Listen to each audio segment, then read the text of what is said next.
இந்தியாவின் மஞ்சள் நகரம் என்று சொல்லப்படுற ஈரோடில் மஞ்சள் பொடியை இன்றைக்கி கூட நீங்கள் பார்க்கலாம், வீடுங்களில் மிளகாத்து பொடி, மஞ்சள் பொடியெல்லாம் வீடுகளில் அரைக்கிறது உண்டு. எதனால் அப்படின்னாக்கா பேக்கெட் பொடிகளில் வந்து கலப்படம் இருக்கும் அப்படின்னு சொல்லிட்டு பயப்படுவாங்க. ஸோ இல்லத்தரசிகள் பயப்படுவாங்க. அதனால வந்து அவங்களே போய் அரைப்பாங்க.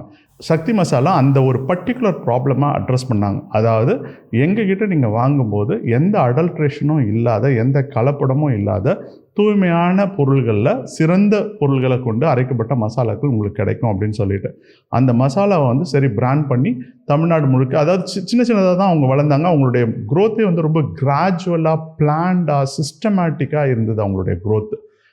ஒரு பர்டிகுலர் ஸ்டேஜில் அந்த பிராண்டை வந்து அவங்க பெரிய லெவலுக்கு எடுத்துகிட்டு போகும்போது அவங்களுக்கு வந்து அதுக்கு ஒரு அத்தாரிட்டி தேவைப்பட்டுச்சு, ஒரு ஆத்தென்டிசிட்டி தேவைப்பட்டுச்சு. என்ன எப்படி கொண்டு போகலாம் அப்படின்னு சொன்னப்போ அவங்க வந்து மனோரமா ஆட்சியை வச்சு ஒரு விளம்பரம் பண்ணாங்க. அதாவது மனோரமா ஆட்சி வந்து ரொம்ப பழக்கப்பட்டவங்க தமிழக மக்களுக்கு. ஒரு குணச்சித்திர நடிகையை அவங்கள வந்து எல்லாருக்குமே தெரியும். அதே சமயத்தில் இந்த பாட்டி சொல்லை தட்டாதே இந்த மாதிரியான படங்கள்லாம் வந்து அவங்க ஒரு என்ன சொல்கிறது, ஒரு நல்ல ஒரு ரோல் மாடல் ஃபிகராக இருப்பாங்க. ஸோ அவங்கள வச்சு ஒரு அட்வர்டைஸ்மெண்ட் பண்ணாங்க.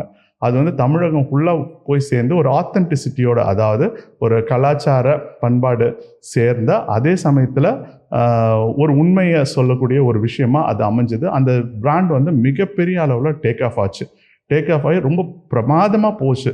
சக்தி மசாலா தங்களுடைய ஆத்தென்டிசிட்டியை மனோரமா ஆட்சின்ற ஒரு பிராண்டை அம்பாசிடர் மூலமாக அதை நிறுத்தினாங்க. திடீர்னு ஆச்சி அப்படின்னு சொல்லிட்டு இன்னொரு பிராண்ட் வந்து முளைச்சது. இன்றைக்கி ஆச்சி பிராண்டும் தமிழ்நாட்டில் வந்து ஒரு பெரிய பிராண்டு தான். ஸோ அப்போது அவங்க வந்து ஒரு இம்பார்ட்டண்ட்டான ஒரு ஸ்ட்ராட்டஜி எடுத்தாங்க. அந்த ஸ்ட்ராட்டஜி அடுத்த பாயிண்டில் பார்ப்போம்.